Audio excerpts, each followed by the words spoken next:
समाचार अब तक, सत्य का साहस। एक अपराधी ने 2 बोतल शराब के लिए अपने ही अवैध शराब अड्डे में काम करने वाले कर्मचारी को पीट कर अधमरा कर दिया। उसे रेलवे लाइन के पास फेंक गया। वहीं पड़े पड़े जख्मी की मौत हो गई। बुधवार की सुबह उसकी लाश मिली। अंतिम संस्कार की तैयारी पूरी हो चुकी थी, लेकिन पुलिस को कोई खबर नहीं थी। ऐसे में एक व्यक्ति ने संदेह जताया और पुलिस एक्शन में आई। पोस्टमार्टम के बाद पुलिस ने हत्या का मामला दर्ज किया। आरोपी मेकोसाबाग निवासी सिकंदर उर्फ शेख शफी खान 35 वर्षीय बताया गया। मृतक परिसर में ही रहने वाले प्रमोद पाल फ्रांसिस 52 वर्षीय बताया गया। जानकारी के अनुसार मंगलवार को प्रमोद ने शेखू के माल से 2 शराब की बोतल चोरी की थी। शेखू को इस बात का पता चल गया। उसने प्रमोद को अपने अड्डे पर ही बंधक बनाकर बेरहमी से पीटा।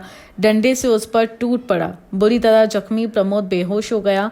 शेखू ने किसी को कानो कान खबर नहीं लगने दी और देर रात अपने साथियों की मदद से उसे गोवा कॉलोनी के समीप रेलवे लाइन के समीप फेंक दिया।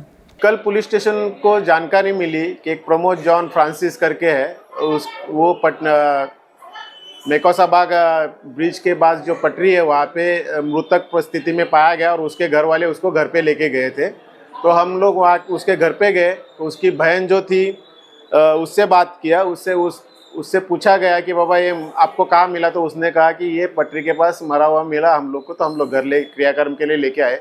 जब हम लोग बॉडी का इंस्पेक्शन किया तो उसके बॉडी के ऊपर कुछ जख्म थी, जो जैसे कंटूजन के कुछ मार्क्स थे। तो उसको पूछा गया तो वो बोले कि हम लोग को कुछ मालूम नहीं इस बारे में, और ये कभी कभार घर आता था, नॉर्मली वो पटरी के पास ही सोया रहता था दारू पी के यहाँ वहाँ काम करके, हम लोग ने जानकारी नहीं थी। लेकिन वो थोड़ा डाउट लगा, इसलिए हम लोग ने उसके ऊपर ईडी दाखिल करके पोस्टमार्टम के लिए उसकी बॉडी भेजी। पोस्टमार्टम रिपोर्ट में यह है कि वो इंजरी की वजह से एक्सपायर्ड हो चुका है। फिर वापस हम लोग ने उसकी बहन के पास इंक्वायरी की तो उसने बताया कि सुबह जब बॉडी ला रहे थे तो उसको एक व्यक्ति ने, उसकी जानकार व्यक्ति ने बताया था कि इसको सिकंदर उर्फ शेखू, जो रिकॉर्ड के ऊपर का क्रिमिनल है हमारे यहाँ पे, उसने उसको मारा था, कुछ दारू के पैसे के इसके ऊपर से मारा था। इसलिए हम लोग ने मर्डर का गुना दाखिल करके सिकंदर उर्फ शेखू को अरेस्ट कर लिया है। सिकंदर उर्फ शेखू के पास मृतक का जो एक छोटा भाई था वो काम करता था, वो भी दारू के केस में अभी 3 महीने से जेल के अंदर ही है। शेखू की पत्नी के ऊपर तड़ीपार का प्रस्ताव गया हुआ है और शेखू के ऊपर भी प्रतिबंधात्मक कार्रवाई इससे पहले हो चुकी है। जब गुना दाखिल होने पता चला कि शेखू इसमें आरोपी है तो डीबी की टीम को लगा कि उसका लोकेशन निकाल के उसको हम लोग ने पकड़ लिया है।